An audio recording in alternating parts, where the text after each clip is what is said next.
गुरुद्वारा साहिब में एक मनुष्य बहुत खुश रहता था। वह रोजाना सुबह से ही गुरुद्वारा जाकर सेवा कार्य करता था। उसने ये कार्य नहीं सिर्फ अपनी आत्मा को शुद्ध करने के लिए किया था, बल्कि दूसरों की मदद करने के लिए भी। वह हर बार 1 रुपये डालकर गुरुद्वारा में रोटी, दाल, सब्जी, पानी और मिठाइयों की भंडारण में शामिल भी होता था। एक दिन जब वह गुरुद्वारा में सेवा कर रहा था, एक गरीब आदमी आया और उससे डॉलर की मदद मांगी। उसने कहा, मुझे भूख लगी है, मैं खाने का कुछ भी खरीदने नहीं सकता, क्या आप मेरी मदद कर सकते हो? वह मनुष्य थोड़ी देर सोचा और तब उसने टाइल जमते उसने मदद की। वो गरीब आदमी उसका धन्यवाद करते हुए वहाँ से चला गया। थोड़ी देर बाद जब सभा कार्य केंद्र में पहुँचा तो उसने देखा कि उसकी छड़ियों में एक लालची आदमी गरीब लोगों की खान पान की भंडार को छुरी से तोड़ रहा है। उसे वह मनुष्य मायावी लगा जो उसके द्वारा दिए गए पैसों को लूट रहा था। शेष छड़ियों को मदद से गरीब लोग पानी, रोटी और दाल की भंडार को तोड़ रहे थे।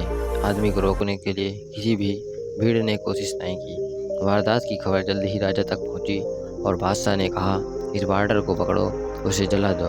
वह लोगों की ज़िंदगी की सुविधा के रूप में 13 रुपये देना योग्य नहीं है।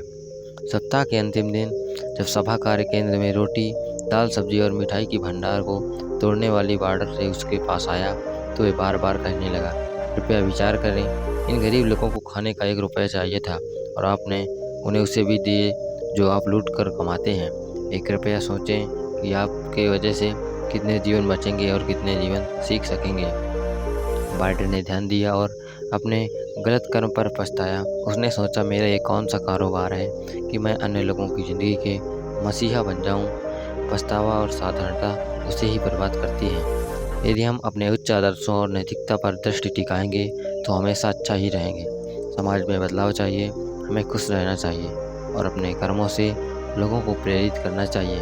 इसलिए खुश रहें, बदलाव लाएं और जीवन को सुंदरता से भर दें। इस कहानी से हमें ये सीख मिलती है कि जीवन में हमें समस्याएं तो आती रहेंगी, पर हमें तैयार रहना चाहिए कि कैसे हम उनसे निपटेंगे। अपनी सही सोच और निर्णय से हमें अपने खुद को प्रेरित कर सकते हैं और दूसरों को भी प्रेरित कर सकते हैं।